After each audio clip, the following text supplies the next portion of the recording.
Hello and welcome to the Cardiff Met Sports Coaching Hub podcast. I'm Oli Lum. And I'm Mike Castle. We're here to bring you insights around all of the latest cutting-edge research within coach education and practice. You can stay up to date with all of our latest episodes through the links in the podcast description below. We hope you enjoy the episode.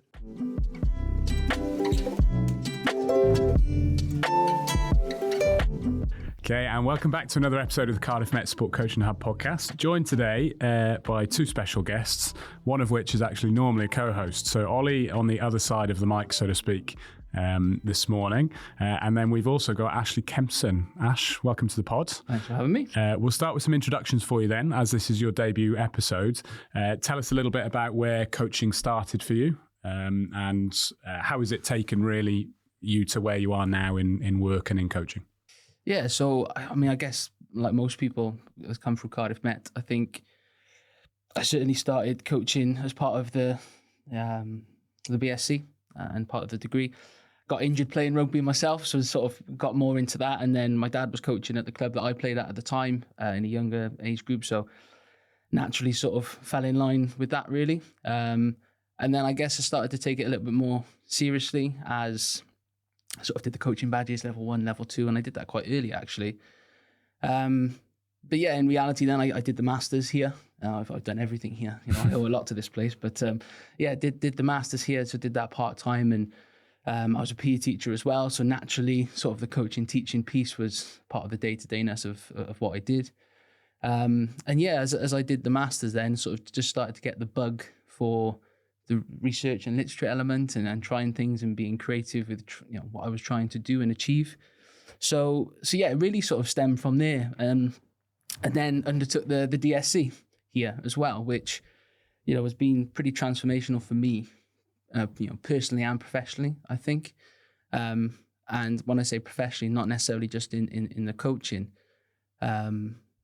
So like I said, I naturally developed through the club system and ended up coaching here, as it were, after coaching at Worcester Warriors, but they folded. So yeah, naturally coached here in the women's team and, had some involvement in there. But working, I guess, where I did, so I've always worked over the bridge for my sins. So yeah, always travelled. So found sort of fitting in the coaching quite difficult, and just in terms of time management and, just demands as a husband and father and things like that. So so naturally sort of fell in line with coaching here at Cardiff Met. And then when I moved to work at Gloucester Uni, there's probably a bit of a conflict of interest there in terms of that. So I ended up coaching at Gloucester for 2 years whilst I was there. And then I've sort of changed roles now and I'm back down in the southwest. And I'm not doing some coaching at the moment, but that's naturally just because of the job role and time and things like that. But yeah, it's sort of, I guess my professional career has sort of coincided with the coaching and they've almost complemented each other. Nice. And so you mentioned the DSc, not coaching, but still very active in coaching research, which indeed is what we're here to talk about today. One of the modules that's on the DSc is, of course, action research. And again, that's going to be the topic of conversation.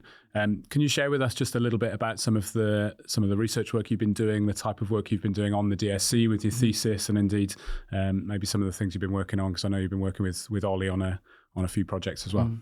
Yeah, so I mean, the DSc itself was, we've undertaken it, and in terms of the way that I suppose it got me to think, and it was a point, and I can't remember exactly, but there was a point where sort of everything clicked, and you're like, it makes sense, because all of a sudden it all fell in line. But yeah, you're absolutely right. There was that action research element to it, but also, I guess from our perspective, the Vygotskian element, which sort of resonated quite a lot with the way in which I thought. And, I know we're all sort of, not martyrs, but we all believe, in that sort of way of thinking, which something just resonated. And it was almost an opportunity that Geth mentioned. And it wasn't necessarily something that he mentioned, I suppose more broadly, it was more of a flippant thing. And I sort of seized the opportunity. And he mentioned that he was working with somebody out in Norway, it turned out to be Irina, who obviously I've had several conversations with and work quite closely with now. And that sort of broke into the realms of Galperin, and what Galperin's work sort of extends, Vygotski's and operationalizes it, as it were. So that's sort of the direction then that my thesis took. But it's very much sort of an opportunity, really, that the DSC sort of provided off a conversation, and it's sort of led into the realms of that research. So that's where my thesis currently is, still ongoing. But it's all good fun. But yeah, certainly sort of adopted that theoretical perspective and to conduct action research. Perfect. And we'll probably come back to that a little bit because there's some conversation in the paper about that sort of blending together of theory and practice, or at least the relationship between the two. So we'll come back to that. Oli, you need no introduction, so I'll throw you under the bus and I'll ask you to give us a quick synopsis of the paper, which is Positioning Action Research as a Critical Means of Understanding Coaching Considerations from the Field. That's in the Sport Coaching Review. We'll put a link to that in the podcast description and the description on YouTube. Can you give us a quick synopsis of the paper? What was the rationale for it? What kind of because this was a shorter journal than normal. It was a slightly shorter call for papers. So yeah, give us a bit of the history of that. Yeah, for sure. So it kind of, I guess it started off with that short formness of the call for papers. So it's a part of a special issue for Sports Coaching Review. And they basically said, we're looking for papers that perhaps are, I guess slightly, different from your traditional format. They're shorter in nature, which means you can be a bit more exploratory with what you do, and it doesn't need to be organized as your classic kind of intro lit review methods type piece, and it doesn't even need to be necessarily empirical. And so from that, it was when I must have been final year of my PhD, and Ash obviously on the DSC as well. I think separately, we both decided when this call came out that action research might be something to talk about. It might be time to almost do, I guess, kind of a book chapter style paper on the methodology, on the methodological approach of action research. And obviously both being supervised by Geth. Geth realised that we were both doing this. And I think, Ash, you sent me a text and you said, I've heard you're doing this. Should we just have a chat? And basically, I think originally it was maybe, let's make sure we don't cross wires. And then we were sort of like, okay, actually, I think we've got quite similar experiences or experiences that definitely complement each other in this space in terms of experiencing the method and the approach. So with that, we thought, okay, let's do something here together that captures, I guess, for us, what as postgraduate PhD students that we'd have loved to know before we set out embarking on our action research. I think that was the initial rationale, really, was actually if at the time 3 years ago I'd known some of these things, I'd have been better prepared to tackle this methodology, because it's essentially really difficult. And that was what we'd both found, it was really difficult, but at the same time it was really rewarding, and we felt that that's actually where we got our best work from, our best data was from that difficulty and negotiating that difficulty. So we wanted to really sell action research and say, look, this is a great methodology, go and do it. But these are some things that might help you along the way, essentially. Perfect. And I guess the gap that's being addressed here is that action research itself is something that's had, some people have been dipping their toes in within the sport coaching literature recently, but this is not a new concept. This is from 1930s, 1940s, some of Kurt Lewin's original conceptualizations of what action research is. So it's been around for a really long time, but it's underutilized in sport coaching. Is that the gap that's sort of being addressed here a little bit? Yeah, well, I think we kind of thought so. I think, I said naturally it aligned with the DSC for us, but in reality, as a methodological approach, there's an element of advancing practice, and we've all worked incredibly closely with and for sort of Robin Jones and instrumental in that sport coaching space, but sort of, I guess, being critical of some of the nature of sport coaching literature.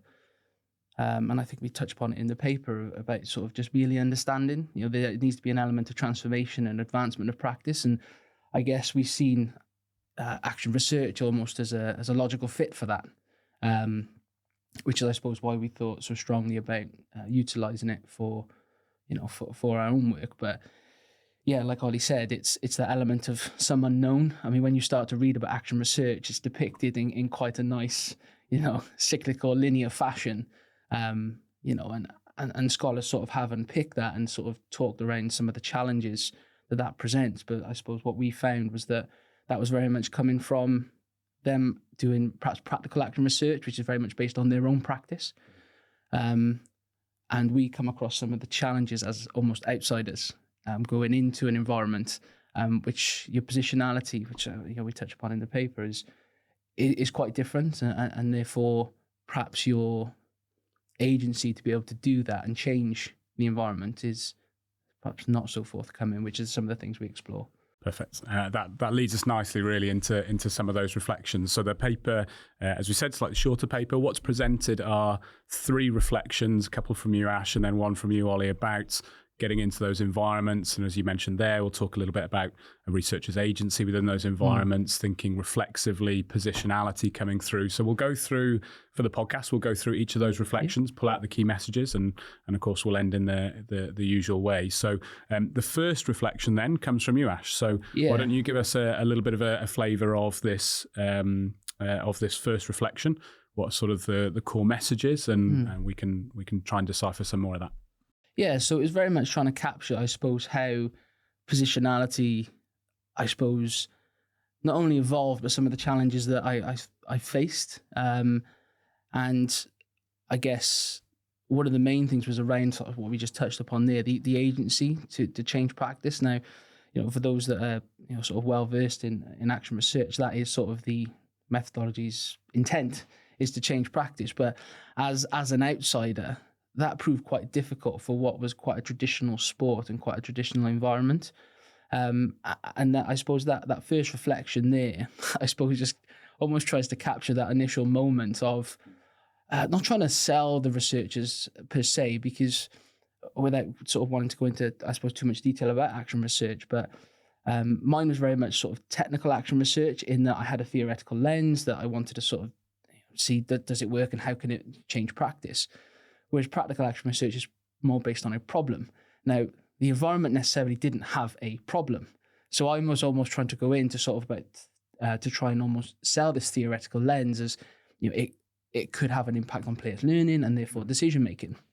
So, and it was just that almost that moment of walking into what was their initial team meeting at the start of pre-season.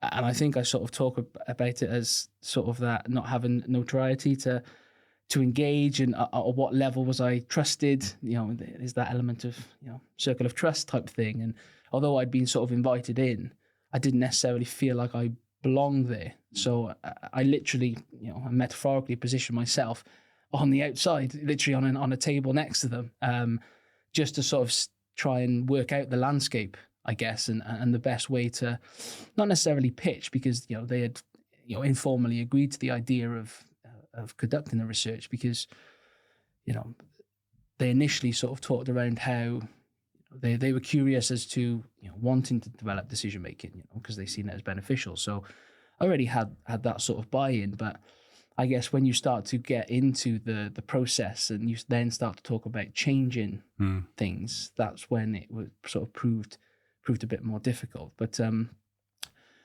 and I guess the challenge then around going into that environment and doing technical action research in that sense, because there wasn't necessarily a problem, there was almost the element of I needed them more than they needed me. So, and I talked around here in terms of the flex and the sacrifice, and that's to be expected as a researcher. You sort of got to do your hours and try and fit it around. And I suppose that was made more challenging personally, mainly because the distance of where I work. So that was a challenge, father, husband, and to naturally fit into the busy schedule that they had. So, pre-season was already planned. So it was kind of, where can your research fit in, almost as that add-on? Yeah. And that wasn't necessarily intentional, but it was always seen as that. And initially with the players, that's how it felt. It was, we've got to do this with Ash now. This is in our schedule. This has been put in. Therefore, we have to turn up because the coaches expect us to. And if we don't, we won't be selected for the performance team and things like that. So there was a little bit of that. And that's where the second reflection comes in, that it took a little while to sort of get the buy-in from players and, talk about sort of genuine fist bumps and there was that bit of a shift in positionality from the outside and more towards towards the insider, I guess, where those relationships start to form and that conversation becomes a lot easier. Yeah, it's an interesting topic of conversation. Ollie and I were in here last week speaking to Harley Jean Simpson about some of her research, and she's expressed similar challenges about entering the field, feeling a bit of an outsider, almost feeling ignored even in some way, shape or form. Just as a researcher then, what's going through your mind when you're sat on that table away from the other coaches, you're positioning yourself specifically as an outsider? What's the intention? What are the concerns? What are the worries or fears, I guess, of I've got to be honest with me. That first one, I was bricking it. Just because, and I suppose the reason for that is because I got a lot of respect for the coaches that were there.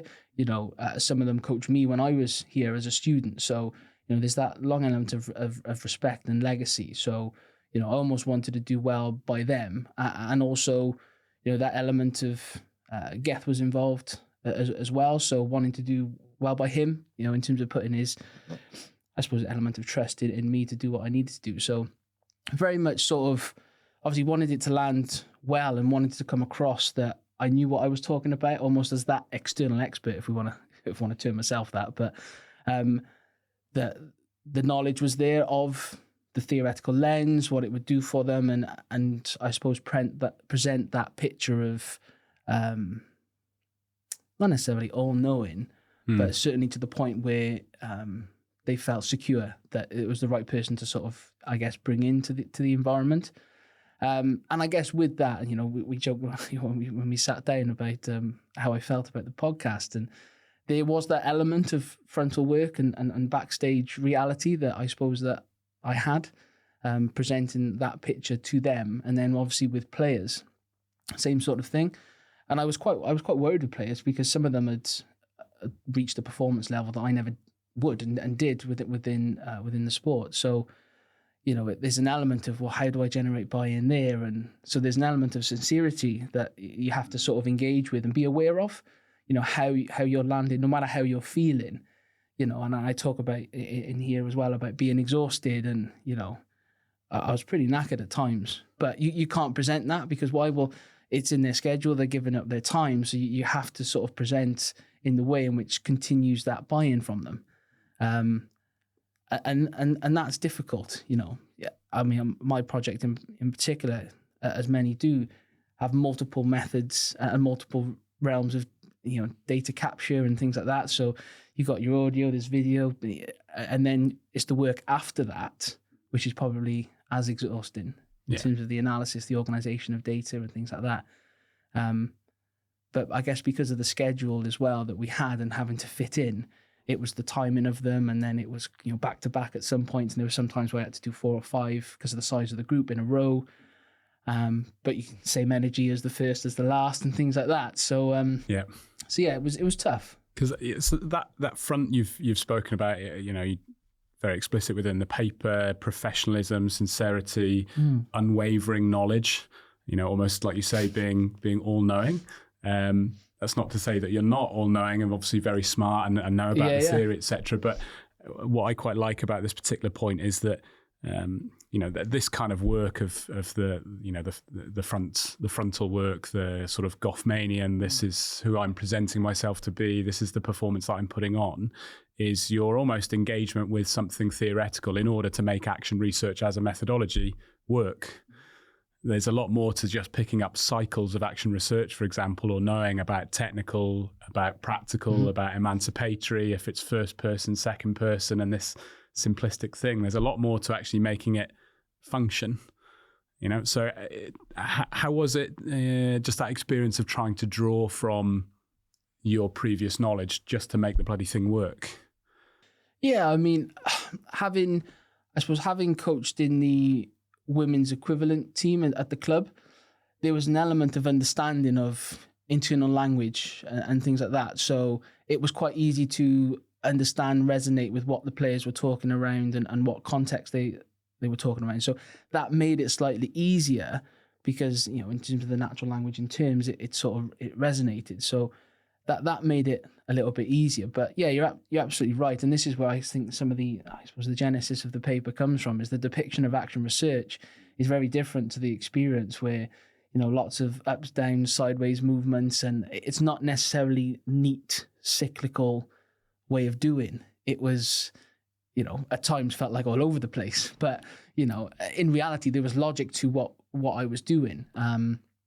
But yeah, the ability to sort of, I suppose, adapt and then draw upon not only my understanding, but where players' understanding was developing as well, and sort of the direction that might take some of the scenarios that we used.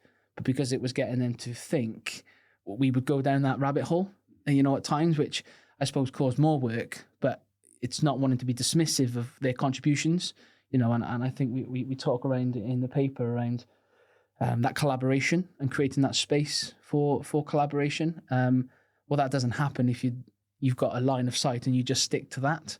Yes, there's research intentions and research aims, but if the players are interested in something in particular, there's an element of exploring that, so they feel that their voice is heard. Yeah, perfect. I'll just to throw to you here. Did you, bit of insight into how you were working together, really? Because Ashley, these first two reflections, are obviously from you, but when you're reading, proofreading, you're editing, did you resonate with some of Ash's experiences? Did it shed some light on some of what you've experienced as well doing action research? Yeah, absolutely. And we almost, in terms of writing the paper, we kind of almost reversed into the reflections.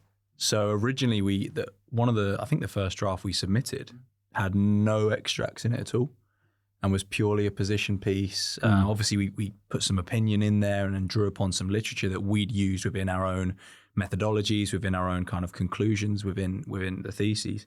But then one of the bits of feedback was, we'd love to see what this looked like for you in practice.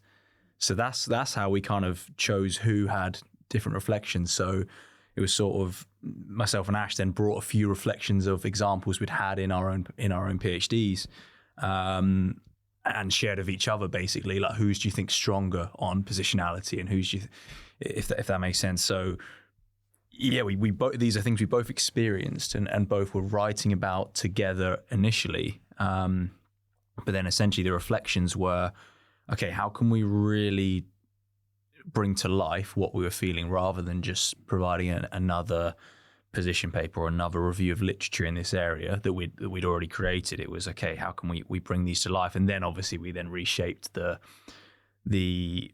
text as well, because like you say, the writing process then became almost a second layer of data collection. It was, okay, we believe this thinking back, and now we're going to get some extracts. We're going to go through those again, think what really happened, develop those extracts further. And then it was, okay, well, now the writing's got to change around this, because actually putting this in, we then re-see or reanalyze what we originally thought. So just the process of writing this paper ultimately shifted, I guess, what we then put within our relevant research as well. So it was really useful in that aspect. I think for me, and we'll get on to reflexivity in a bit, I found personally with mine that it was actually really easy to fit in, but almost so much that an ethnography would have been great, in that I was straight in and I was speaking the language straight away. I was invited to breakfast straight away. But then I was like, okay, I'm doing the fitting in of ethnography, but I've got to do action research now. So I've got to reposition myself now as this more knowledgeable other, as this person that's going to start changing things. And actually it's not necessarily just about fitting in.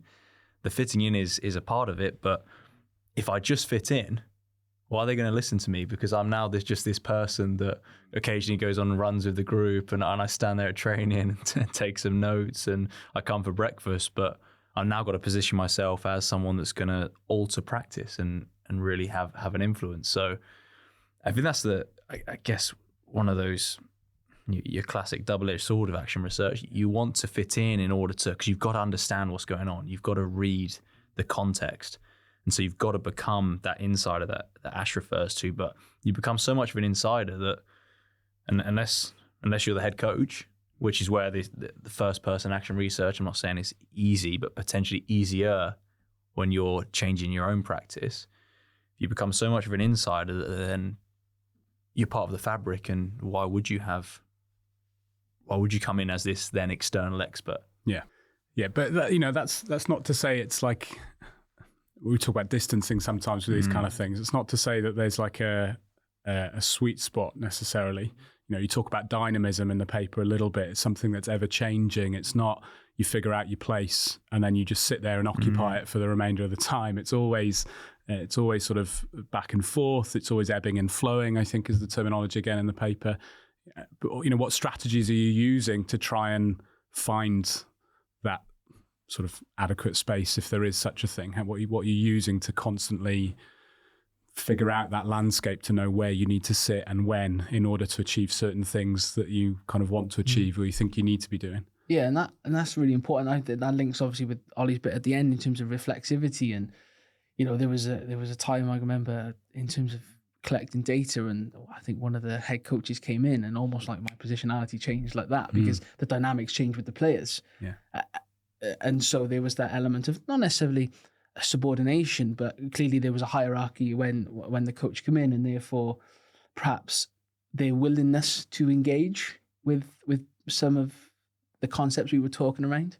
I suppose which links with the next bit, but didn't perhaps align to some of the messages they had received by coaches, and there was that bit of dissonance there. And said all of a sudden, then sort of my positionality changed, and then it's reestablishing that the next time or for the following session.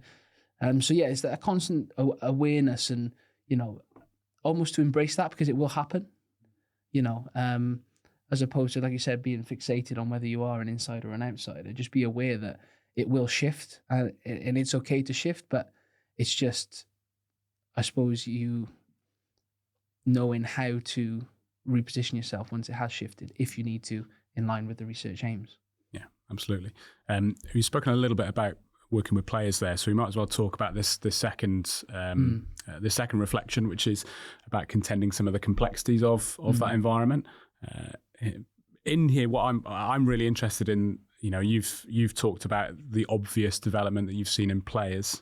The tactical awareness improving, the sort of just consciousness.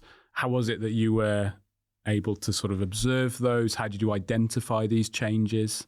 And how did that then have an impact on, I guess, your way forward? You're seeing these kind of things. How did it impact your decision making then in relation to that action research process? Yeah, and I suppose it's always a tough one. I can always remember a question I was asked. Literally, I think level 4 of my bachelor's, and it's how do you see learning? And that's almost what I'm necessarily claiming with the work that I've done. But I guess what that development in consciousness very much came from a alternative and different way of thinking. And I suppose it links to the first part of this section around the cultural dimension. So within any particularly rugby environment, it's quite safe to say there's a particular cultural way of playing in which players adopt based on what coaches expect of them. And that expectation is very much reinforced continuously throughout the week in various methods and, visuals, audios, meetings, all sorts. But what was quite apparent was that having used Galprin's framework to develop their thinking, that their thinking started to evolve in a different way to what they were being asked to do, which again caused quite a lot of tension. Tension in the fact that they would respond off the field, because we did off the field workshops and as well as some on-field stuff, that they go, well, I would make that decision, but I won't because of X, Y, Z. And I'm trying to say, well, forget about that a minute. What decision would you make? And in reality, I'm like, well, they can't forget about that because being an element as a player, you're up for selection. If you're not seen, so try to put myself in their shoes. If you're not seen to conform, they're a maverick, or they don't fall in line. So you can then see what challenges and the tensions players are having. That I would make this decision and I would want to, but I'm not going to do that because of, a threat of deselection or I can't use the word that they used at the time, but it was very much fear of reprimand, I guess, from coaches. So and that was a real challenge, and I guess the conversation, also the extract sort of that I sort of tried to capture within this is very much around that and acknowledging, I guess, the tension that was caused for players, and that's where the extract comes from, the field notes, really. But yeah, it was the expectation was acting as that frame for them, in which then they had to almost adhere to. So despite the intentions that I had and the research had advancing practice, there was an element of I necessarily didn't have the power to do that. Yeah. Although I was brought in and they said, yeah, we'd love you to impact players' decision making. When the reality came to it, you know, and I had conversations with coaches about, well, what if we did this based on what the players are saying? No, we've got to prioritize that. And I'm like, I didn't necessarily have the power, and we talk about that outsiderness, that I didn't have the power to elicit the change that the research had said that we would almost need in that context, because there were other priorities that the club had. Of course. And how much, just help me out a little bit here, how much of your time was spent actually with players and seeing them? Obviously, you know, you've mentioned clear changes in their performance, their ways of thinking, etc. How much of that came from their interactions with you, for example, not necessarily your interactions with the coaches and changing their practice? Well, the majority of the work was with players. So, Okay. and I guess I suppose in terms of context, I wasn't necessarily working with coaches explicitly. Okay. It was a majority with the players. But in terms of the change in their thinking, you know, I'm quite fortunate. I've got some, you know, clear data that players talk around, but we've never even thought of that. Or, you know, that's not even hasn't been on our radar. Yeah. And it wasn't necessarily an idea that I had planted. It was through the collaborative conversations of unpicking what the scenario that we saw. It allowed them to identify perhaps different space than what their prescribed structure was attacking. And what it soon identified was the limitations of some of the pre-prescribed things that they were doing. And they said, well, if we had an option there to pass, we could exploit that space. But we didn't have the option to pass in the structure. Yeah. So the conversation then came with coaches, well, this is quite one-dimensional. If we had this, could it lead to, you know, getting over the gain line and getting go forward within that environment? No, that's the structure. And you're like, okay. So then players are conflicted with like, well, we want to attack there and we can get, but you know, this is a 3-phase move. Yeah. So and it to the point where you can literally telegraph who's going to take the ball and who's running into what contact area. And I think the players started to think, well, if we're noticing this, it might not take much for our opposition to sort of highlight what's going on. And it was more the challenge, like I said, around they had clear developed ideas after the conversations that we had, but it was the power to change them. Now, fortunately, they did, and we've got lots of video footage in terms of the environment where players had taken that initiative, and you start to see that their pre-prescribed structure has evolved. Okay. And players in different position, ultimately to be able to execute and attack the space that they had identified. So some of the off-field work that we had done had translated to the on-field. And we've got some clear examples of when that happened, which from a data perspective is great, but it's great to see that players learning, I guess, have developed to the point where they could use those within the context. Yeah, absolutely. I find it really interesting. My head's doing somersaults here about just the front that's put on of being knowledgeable, of being professional, of being all-knowing, particularly in front of the players, trying to get them on side. You know, your reflections, okay, you're getting fist bumps from the players now, you're accepted, you've got that sort of that cultural agreement around you, if you like. And yet you're almost kind of a little bit helpless because there's this discourse and structure around that the head coach and the management team want the players to stick to. How much of a limiting factor was that on you? So you say the structure was a limiting factor on the players. How much of it was a limiting factor on you as well? You might have, you know, you've been knowledgeable, you presented it, I know about these kind of things, and you want to present how much you know about the game and impact their performance positively so they get on side with you again. How much did you at all have to rein yourself in on some of these ideas because you knew it wasn't going to fit the system? Yeah, a little bit. And I kind of not so much quite quickly, but it soon became quite clear that the changes that had happened with players' thinking, which is great in terms of, I suppose, as an action researcher and as a rugby coach, that's great for me. But I think it became quite clear that lasting change, because of the pervasiveness of that culture. And I think it's important to say that there's nothing against the coaches, because I think that rugby demands a certain way of doing based on the culture of rugby. Because interestingly, the idea of using Galprin's approach, there was the use of materialized object, an orienting card. But that orienting card was based on what coaches had told us that the ideal game be played. So actually the solutions that players had come up with were based on what coaches had told us. However, when it came to playing the game, the performance priorities outweighed the ideal that, again, coaches had developed. So there's almost two parts to it. We developed the orienting card with the coaches before pre-season to align, what's the ideal rugby, how is it played? But even so, it translated when players had developed their thinking in line with that, it's still, I suppose, conflicted with the performance priorities. Yeah, absolutely. I think it's starting to speak quite nicely about this reflexiveness that a researcher needs to have in making these decisions, not just on reflection, but constantly.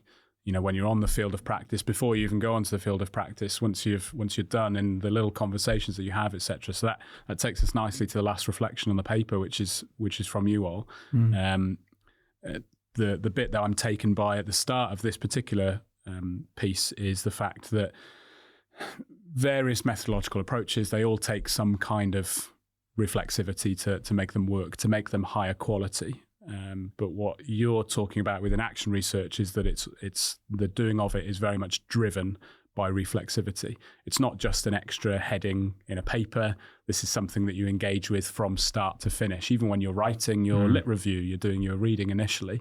So can you tell us a little bit more about that? Tell us why that's such an important part of this paper, and then we'll dive into your specific reflections. Yeah, for sure. I think it's important to, I guess, know that Ash and I had quite similar experiences in that Ash went into a rugby environment, I went into a distance running environment, and so we were both very close to some of those discourses that Ash just spoke about. And I think this is where the reflexivity really comes in terms of being close enough, but also, as you mentioned, Mike, distancing ourselves enough so that we actually really see what is going on. And my section on reflexivity really draws upon, so if you haven't come across that, I'd definitely recommend going and reading some of her work on it, because it's definitely better than mine, and I'm just drawing upon it. So, but some brilliant ideas in there around this idea of collaborative reflexivity.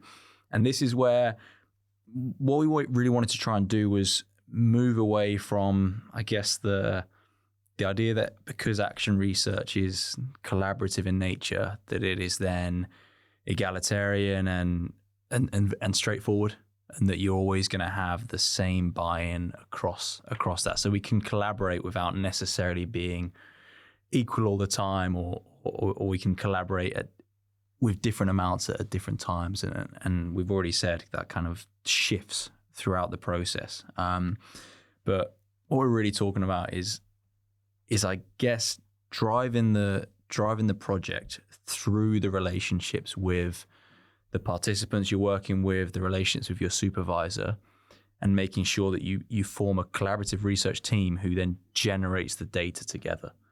And this is not to say that, I make the point in the paper, this is not to say that just because I might ask my participants what they think or ask my supervisors what they think, that I'll then necessarily change my own conclusions. But it's really making sure you go through the process in order to consider everything that might be worth considering. And you've offered some practical ways for researchers to engage in this kind of collaborative work. Okay, there's reflexive diaries, there's a continuous back and forth with the literature, so you're having those conversations with the authors of other papers perhaps, but then also this critical companionship that you talk about, which I think is a nice way of describing it. Companionship, I think, is a nice word. Some people might call it a critical friend, but I think that idea of companionship really leans on this idea that it's tough to tell sometimes what you're looking at. You're trying to shape some themes or some findings. You're not too sure where you're going, and it takes that critical view of others to to just help things to take shape, to give you some clarity, etc. I certainly felt that towards the end of my PhD, and that wasn't action research. That was something a bit more exploratory. That was ethnographic. But I was floundering a little bit trying to spot very specific things. What was that process like for the both of you, really, and in terms of how you've engaged with that and how important it's been? Well, yeah, and as both you both worked with Robin as well, and what his questions can be like. I remember, so I've done this 15-month piece of action research, and we were kind of sitting down looking at some of my conclusions, and he said to me, he's like, "Have you done a really good one, but have you done an ethnography?" And I was like, oh, okay, shit. Like 15 months later, maybe it's ethnographic in nature. Just because I think some of going back to those discourses, some of what I considered to be change within a distance running environment wasn't quite as maybe explicit or as transformational as he expected. But for me, knowing the context and knowing some of those like deep-rooted norms of the sport, as similar to what Ash was saying in rugby about some of these, I guess the influence of natural sciences on some of those environments, I really felt and saw the change. But rather than, I guess at first, causing a bit of a laugh in the supervisory meeting and then maybe a bit of worry from myself, what it really did was it really allowed me or forced me to draw out the criticality of what I had actually changed. So it was actually in trying to convince Robin, in having the conversations with Gethin as well, we really went deep into my data about, okay, what has actually happened now? So rather than just them accepting my ideas, accepting my conclusions, it really made me prove to them what changes had taken place. And this also extended to then going back to the participants themselves and having further conversations around the transformational nature of their learning. So for me, it was dissimilar to Ash. So I worked with basically essentially the three coaches, and then my work with the athletes was then, I guess, secondary to my work with the coaches. So I spoke to them a lot about how their thinking or their actions had transformed over the course of that period. And like I say, this gave me more profound conclusions, essentially. It made my data better and it made my insights better. And rather than taking them at face value as they originally were, and they'd already been through kind of a stage of reading and rereading and your classic data analysis, but this took it to another level, really trying to convince others. And knowing Robin, that's probably, I don't think he actually thought it was an ethnography looking back now, but he was really trying to tease that out of me. Yeah. And for me, that was massive. I know you've had similar experiences, Ash. Yeah, absolutely. I mean, I was really fortunate again to have Geth as my director of studies and Jose as well. And for me, the critical conversations were almost an extension of my experience of the DSC. We were really fortunate on the DSC to have, six great people that were engaged in critical and collaborative conversation. So it was almost an extension of that, really. So I suppose that had almost prepared you for those critical conversations about your data. But yeah, Oli's absolutely right. It was more the challenge in your initial assumptions, I guess, and it could only be a short question, or what about this? And you're like, I didn't even think of that. And then all of a sudden you're trying to, think in a different way about some of the data, and are they really saying that, or is this really evidence of? But yeah, it was great to sort of move past those initial assumptions, I guess, which we all have. So it was a way just to add that sense of not so much security, but almost enhance perhaps the quality of some of the interpretations that I initially had. Of course.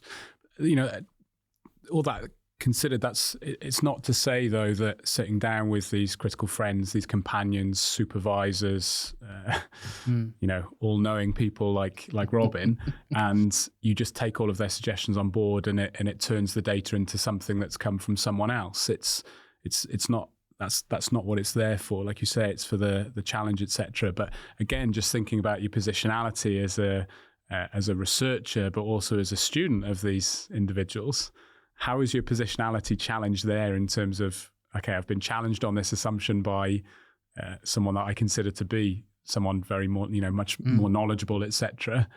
How are you finding that experience of actually going, do you know what, I don't see that here, and I actually disagree with this person that's now in a position of power over me. It's because I know I found that quite a strange moment. It came right towards the end of the PhD, and I saw that as actually just being, well, this is natural progression for me as such, that I can be critical of these people myself now. But how did you two find that process of engaging in that companionship and finding yourself actually disagreeing with someone that you would ordinarily take everything on board from?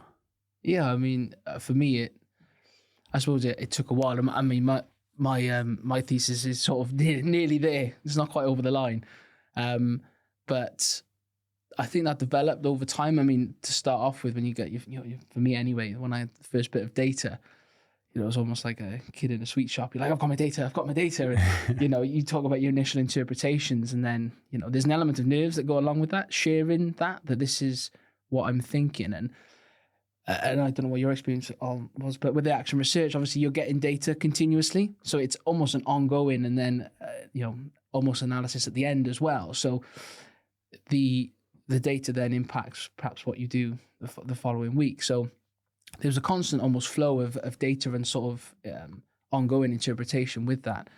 But I think that naturally came with the confidence. I mean, there were times, I think, particularly at the start, where, the question would come and you'd just be like, I don't actually know.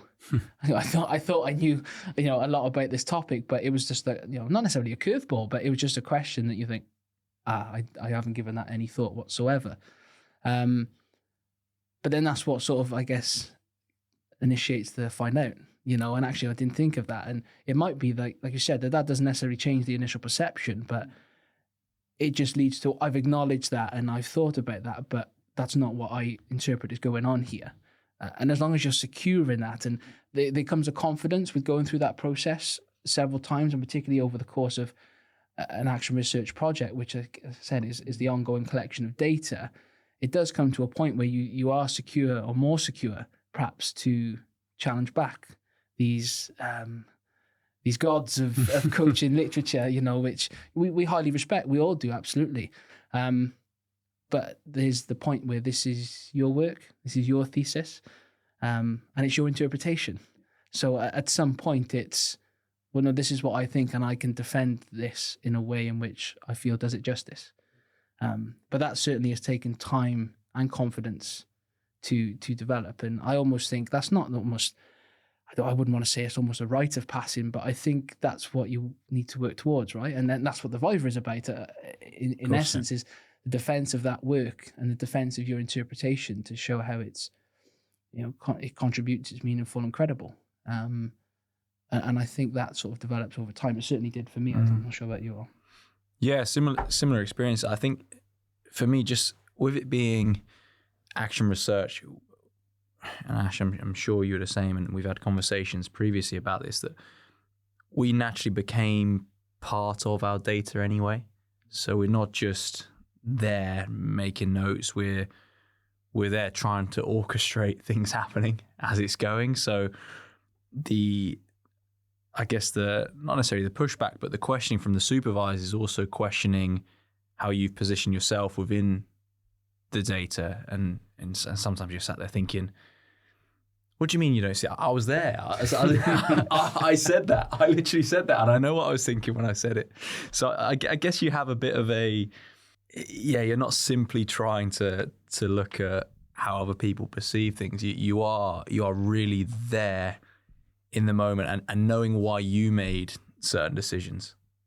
So for me, I knew why I had stepped in at a certain time or or not stepped in, and why I'd asked the coaches to do something in situ, or where I'd just saved it for a focus group and then let them.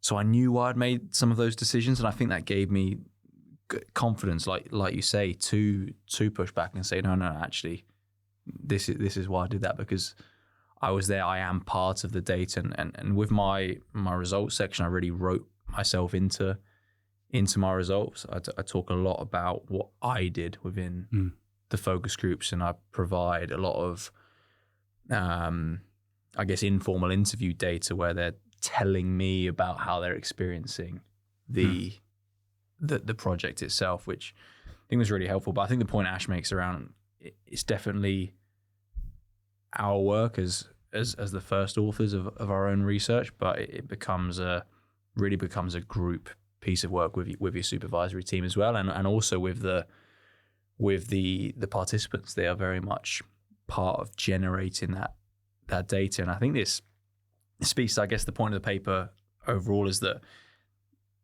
the conceptualizations of that we saw prior to doing our PhDs imply that group work means that it's very straightforward and that it's very all kind of happy families to get to that piece of group work. Yeah. And what we're trying to say that actually, it does take some negotiation and take some difficulty to get there, but we're not claiming that it's not group work.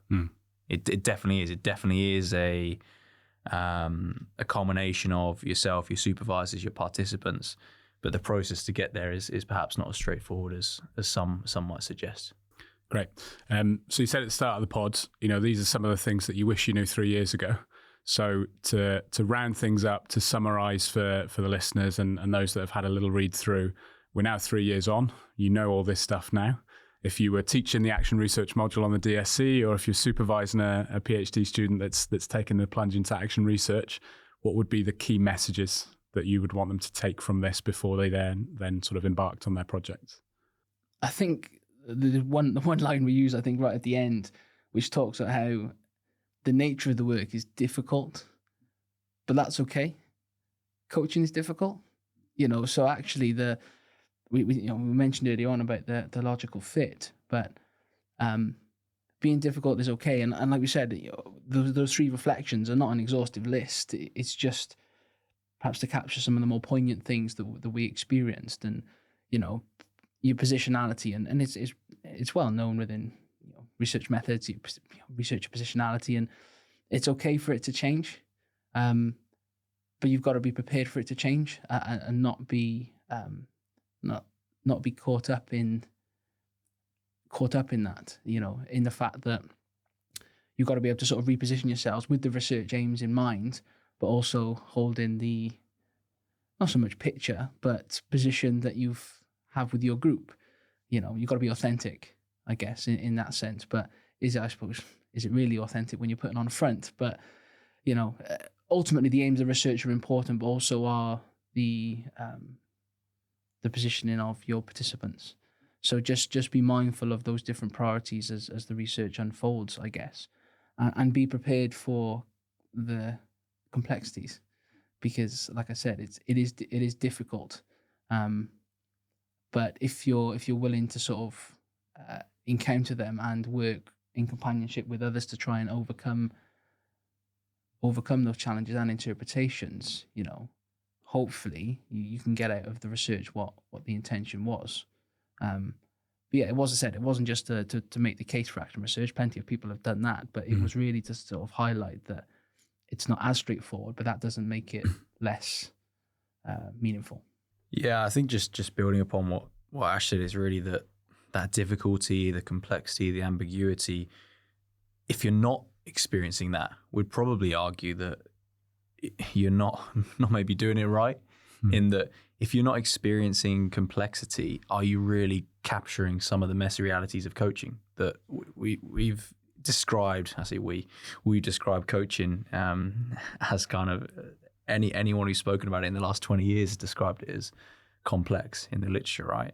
So if you're not really experiencing that, trying to change coaching practice, you're really going to capture the essence of the activity itself. And I think in embracing those complexities, embracing those ambiguities, you're going to get data that's more reflective of coaching, but also allows you to talk more critically about theory. Because if you have no challenges in applying the theory in practice, you don't need your work, really. It's just another paper to say, okay, go use Vygotsky, go use Galperin in the same way, and it will work. But actually, we both found that there were some difficulties with using Vygotsky because of some of the discourses or some of the social factors within the environment. But that's where we feel that our work has extended some of those ideas to make it more applicable to coaching and more applicable to those messy realities, so that people can better understand not just the change in practice, but better understand the theories in real coaching situations. Great. So once more, that paper's out in Sport Coaching Review, so we'll put the link in the descriptions for everyone. But we'll finish the pods in a traditional manner, and we'll give an opportunity for one or both of you to address some kind of a myth in sport coaching, something that vexes you a little bit, something that winds you up. Could be what we've spoken about today, or it could just be generally from sport coaching. Does anyone have anything to offer? Get my scroll out. I've done one before. I'll be careful, look after my coaching career. But I guess one of the things I suppose that does bug me within, not necessarily sport coaching literature, within sport coaching, is perhaps how much we value experiential knowledge and how we end up streamlining those that have perhaps performed at a particular level into coaching, under the assumption that provides them with, the technical, tactical, maybe, but the pedagogical, I think that's sort of underplayed in that sense. And having gone through, both formal and informal coach education, I suppose, myself, and I guess the time that it's taken me, it takes people different times, but the time I suppose it's taken me to somewhat understand the pedagogical nature of sport coaching. And I use somewhat, with the emphasis there, because it's ever evolving. Just how the streamlined nature of those that have performed at a particular level are put into the coaching positions, and not even performance coaching positions, and perhaps how that downplays the significance of pedagogical knowledge and understanding, which, I've spent so long, I guess, myself. And I suppose it does speak to my experiences, not necessarily a bitterness here, but it just speaks to perhaps some of the experiences that I've had, particularly, I suppose, going through my own coaching experiences, that, pedagogical knowledge isn't perhaps put on the same level as what experiential performance knowledge has, which does gripe me a little bit, I'll be honest. I've no doubt that gripes a hell of a lot of people that listen to the podcast. So it's definitely a nice one to share, definitely a nice one that probably needs a bit more attention. Thank you for sharing that. So that brings us to the end of the podcast. Thank you, both of you, to Ash and to Oli for joining me today in the podcast studio. Thanks again to Sport Broadcast team for helping us to record all these episodes. Make sure that you subscribe to the podcast, subscribe on the YouTube as well, and we'll be back for another episode very soon. Thanks for listening to this episode of the Cardiff Met Sports Coaching Hub podcast. If you enjoyed the episode, leave us a rating and a review on your favourite podcast platform. If you're watching on YouTube, like and subscribe. If you want to stay up to date with all of the latest work coming out of the Coaching Hub, please follow us on social media. All the relevant links are in the description. And if you'd like to be featured in an upcoming listener special episode, drop us your questions to coachinghub@cardiffmet.ec.uk.